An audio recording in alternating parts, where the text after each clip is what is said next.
जागोजागी एसटी महामंडळाच्या बंद पडणाऱ्या या गाड्या, लोक या गाड्यांना वैतागले आणि या महामंडळाला सांभाळण्यासाठी खास परिवहन मंत्री आम्ही अपॉइंट केलेला आहे।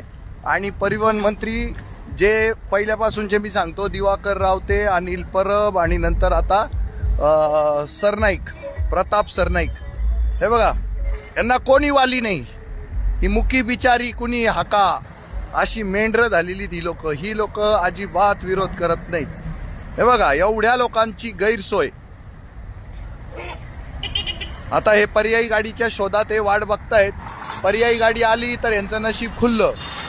आता यांना जागा मिळाल्या होत्या, प्रत्येकाला सीट मिळालं होतं, बसायला मिळालं होतं ना तुम्हाला। आता तुम्हाला बसायला मिळणार नाही, बरोबर का नाही? आता उभं राहावं लागेल यांना, सगळ्यांना ऍडजस्टमेंट करावी लागेल। कारण आता यांनी पैसे भरले, तिकीट घेतलं, यांना आता जसं तसं जाणंच आहे, यांना पर्याय नाही ठेवलेला। म्हणजे यांना काय करताय, आता कोंडीत पकडून मारताय। सटाणा डेपोची गाडी दिसते, अर्थात ती सटाण्याची असेलच असं काही नाही। आणि हे जागोजागी घडतंय, महाराष्ट्रभर घडतंय।